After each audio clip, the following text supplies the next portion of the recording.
আসসালামু আলাইকুম। নতুন আরও একটি ভিডিওতে আপনাদের সবাইকে ওয়েলকাম জানাচ্ছি। আশা করছি সবাই ভালো আছেন। আর আজ আমাদের রেসিপি হচ্ছে তেলা কচু পাতার ভর্তা। আর এই ভর্তা কিন্তু খেতে যেমন সুস্বাদু তেমন প্রচুর ঔষধি গুণাগুণ সম্পন্ন। তো এটি একটি লতা জাতীয় উদ্ভিদ।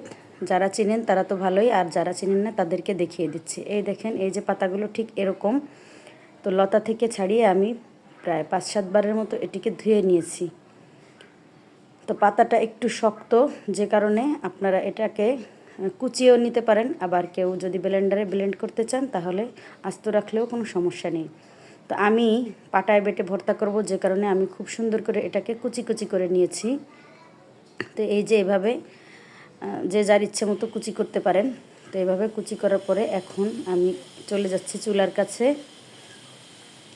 তো প্রথমে আমি চুলায় একটি কড়াই বসিয়ে তার ভিতরে আমি প্রায় 1 গ্লাসের মতো পানি দিয়ে নিয়েছি। পাতাটা একটু শক্ত টাইপের হয়, যে কারণে পানির পরিমাণটা একটু বেশি দিতে হচ্ছে। অন্য টাইপের শাক হলে বা অন্য যে কোনো শাক হলে কিন্তু পানি দেওয়ার কোনো প্রয়োজনই ছিল না। তো সেখানে আমি সামান্য 1 টেবিল চামচের মতো একটু সয়াবিন তেল দিয়ে নিয়েছি। আর এখানে বড় সাইজের 2টি পেঁয়াজ, 6-7টির মতো কাঁচামরিচ আর একটি বড় সাইজের রসুন এইভাবে বড় বড় করে কেটে তারপরে আমি সেই গরম পানির ভিতরে দিয়ে নিলাম। ব্যাস, আমার শাকে যা কিছু দেওয়ার দরকার ছিল সবই আমি এখানে দিয়ে নিয়েছি। এখন আমি শাকটা দিয়ে দিচ্ছি।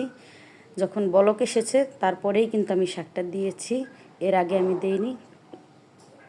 তো এই তো এর ভিতরে এখন একটু সামান্য নাড়াচাড়া করে তার ভিতরে আমি পরিমাণ মতো লবণটাও দিয়ে দিব।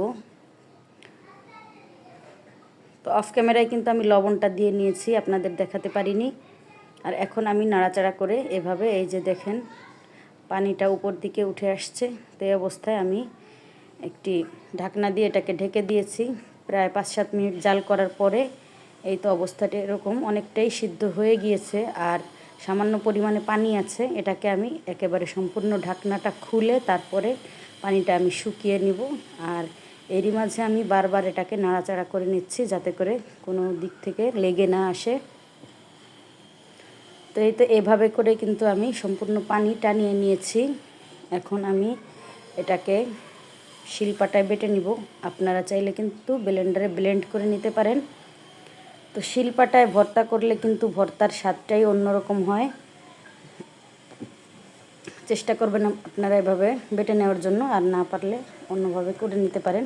তো এই তো তো সবচেয়ে অনেকে অনেক রকমভাবে করে খান। তো আমার কাছে সবচেয়ে বেশি মজা লেগেছে এভাবে ভর্তা করে খাওয়ার পরে। তো এই রেসিপিটি কিন্তু আমি সম্পূর্ণ আমার মেজো আপুর থেকে শিখেছি। আগে জানতাম যে মানুষ এটা খায়, তবে কিভাবে খায় সেটা কিন্তু জানতাম না। এই দেখেন ভর্তা আমার পরিপূর্ণ কমপ্লিট। পরিবারের সবাইকে যখন দিলাম খাওয়ার জন্য, তো সবাই ভাতের সাথে খেয়ে বুঝতেই পারেনি যে এটা তেলা কচুর পাতা। তো খেয়ে আমার কাছে একেবারে মনে হয়েছে লাউ শাকের ভর্তা। তো আপনারাও খেয়ে দেখবেন। সবাই ভালো থাকবেন।